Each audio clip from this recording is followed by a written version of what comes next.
25 août, Ésaïe chapitre 64, chapitre 65, chapitre 66. Comme s'allume un feu de bois sec, comme s'évapore l'eau qui bouillonne, tes ennemis connaîtraient ton nom et les nations trembleraient devant toi. Lorsque tu fis des prodiges que nous n'attendions pas, tu descendis et les montagnes s'ébranlèrent devant toi. Jamais on n'a appris ni entendu dire, et jamais l'œil n'a vu qu'un autre Dieu que toi fit de telles choses pour ceux qui se confient en lui. Tu vas au-devant de celui qui pratique avec joie la justice, de ceux qui marchent dans tes voies et se souviennent de toi. Mais tu as été irrité parce que nous avons péché, et nous en souffrons longtemps jusqu'à ce que nous soyons sauvés. Nous sommes tous comme des impurs et toute notre justice est comme un vêtement souillé. Nous sommes tous flétris comme une feuille et nos crimes nous emportent comme le vent. Il n'y a personne qui invoque ton nom qui se réveille pour s'attacher à toi. Aussi nous as-tu caché ta face et nous laisses-tu périr par l'effet de nos crimes. Cependant, ô Éternel, tu es notre Père. Nous sommes l'argile et c'est toi qui nous as formés. Nous sommes tous l'ouvrage de tes mains. Ne t'irrite pas à l'extrême, ô Éternel, et ne te souviens pas à toujours du crime. Regarde donc, nous sommes tous ton peuple. Tes villes saintes sont un désert, Sion est un désert, Jérusalem une solitude. Notre maison sainte et glorieuse, où nos pères célébraient tes louanges, est devenue la proie des flammes. Tout ce que nous avions de précieux a été dévasté. Après cela, ô Éternel, te contiendras-tu? Est-ce que tu te tairais et nous affligeras à l'excès?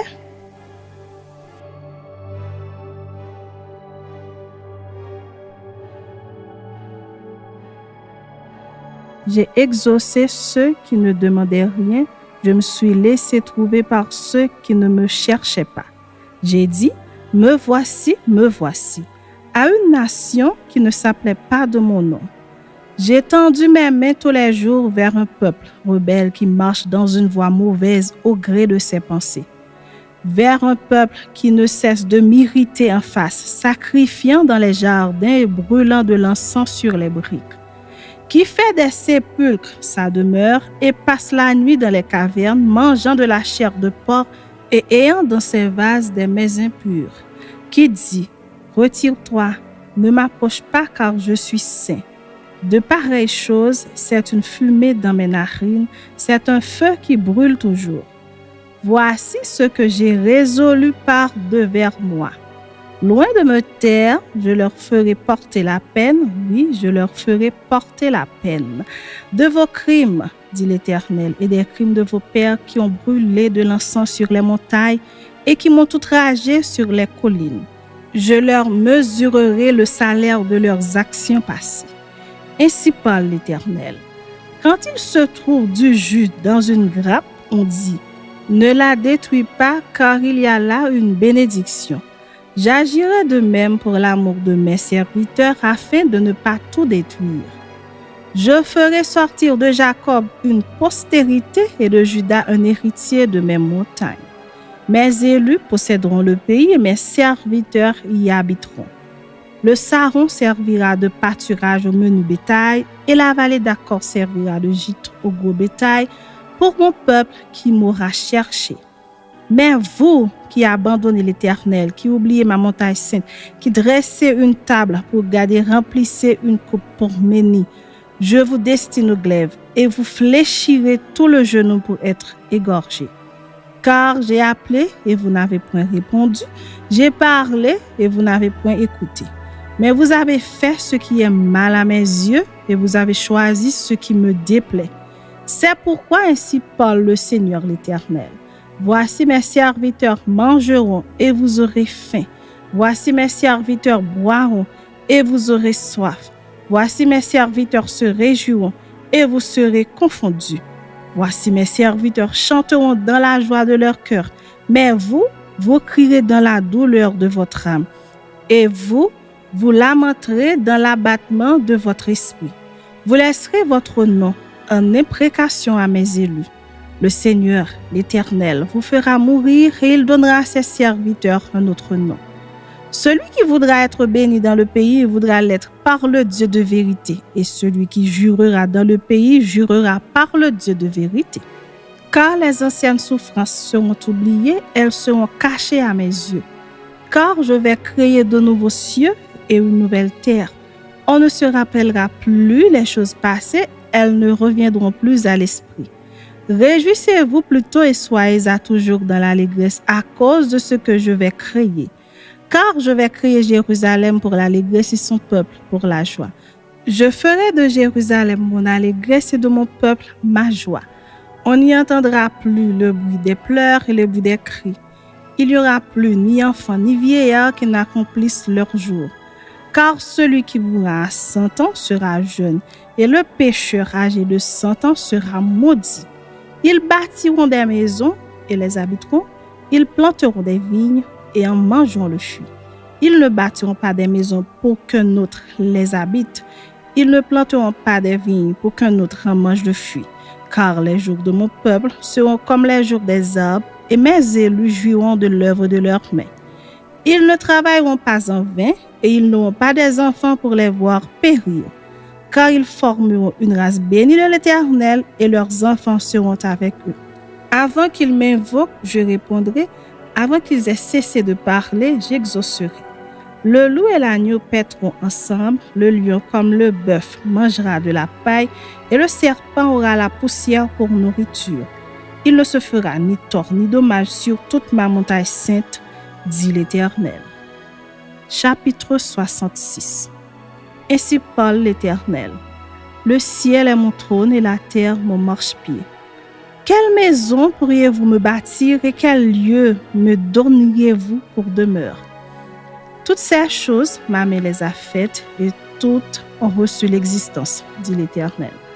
Voici sur qui je porterai mes regards, sur celui qui souffre et qui a l'esprit abattu, sur celui qui craint ma parole. Celui qui immole un bœuf est comme celui qui tuerait un homme, celui qui sacrifie un agneau est comme celui qui romprait la nuque à un chien. Celui qui présente une offrande est comme celui qui répandrait du sang de porc. Celui qui brûle de l'encens est comme celui qui adorerait des idoles. Tous ceux-là se complaisent dans leur voix et leur âme trouve du plaisir dans leurs abominations. Moi aussi, je me complairai dans leur infortune et je ferai venir sur eux ceux qui causent leur effroi parce que j'ai appelé et qu'ils n'ont point répondu, parce que j'ai parlé et qu'ils n'ont point écouté. Mais ils ont fait ce qui est mal à mes yeux et ils ont choisi ce qui me déplaît. Écoutez la parole de l'Éternel, vous qui craignez sa parole. Voici ce que disent vos frères qui vous haïssent et vous repoussent à cause de mon nom. Que l'Éternel montre sa gloire et que nous voyions votre joie. Mais ils seront confondus. Une voix éclatante sort de la ville, une voix sort du temple. C'est la voix de l'Éternel qui paie à ses ennemis leur salaire.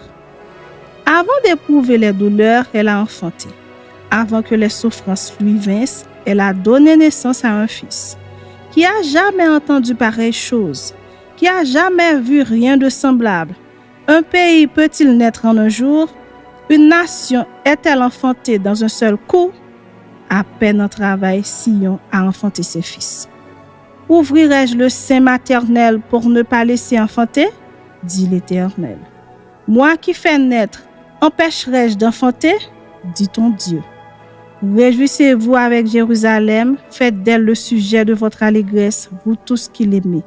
Tressaillez avec elle de joie, vous tous qui menez deuil sur elle, afin que vous soyez nourris et rassasiés du lait de ses consolations, afin que vous savouriez avec bonheur la plénitude de sa gloire.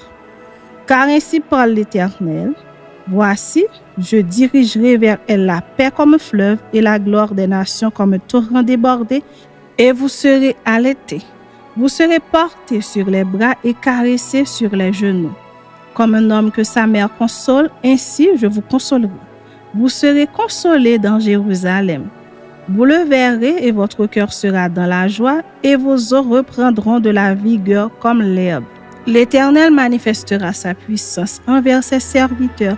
mais il fera sentir sa colère à ses ennemis.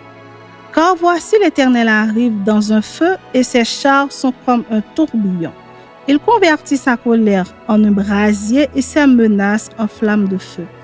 C'est par le feu que l'Éternel exerce ses jugements, c'est par son glaive qu'il châtie toute chair. Et ceux que tuera l'Éternel seront un grand nombre. Ceux qui se sanctifient et se purifient dans les jardins au milieu desquels ils vont un à un, qui mangent de la chair de porc, des choses abominables et des souris, tous ceux-là périront, dit l'Éternel. Je connais leurs œuvres et leurs pensées. Le temps est venu de rassembler toutes les nations et toutes les langues. Elles viendront et verront ma gloire. Je mettrai un signe parmi elles et j'enverrai leur réchappés vers les nations, à Tarsis, à Pul et à Lude qui tirent de l'arc, à Tubal et à Javan, aux îles lointaines qui jamais n'ont entendu parler de moi et qui n'ont pas vu ma gloire. Et ils publieront ma gloire parmi les nations. Ils amèneront tous vos frères du milieu de toutes les nations en offrande à l'Éternel sur des chevaux, des chars et des litières, sur des mulets et des dromadaires à ma montagne sainte à Jérusalem, dit l'Éternel, comme les enfants d'Israël apportent leur offrande dans un vase pur à la maison de l'Éternel. Et je prendrai aussi parmi eux des sacrificateurs des Lévites, dit l'Éternel. Car comme les nouveaux cieux et la nouvelle terre que je vais créer subsisteront devant moi, dit l'Éternel, ainsi subsisteront votre postérité et votre nom. À chaque nouvelle lune et à chaque sabbat, toute chair viendra se prosterner devant moi, dit l'Éternel. Et quand on sortira, on verra les cadavres des hommes qui se sont rebellés contre moi. Car leur ver ne mourra point et leur feu ne s'éteindra point. Et ils seront pour toute chair un objet d'horreur.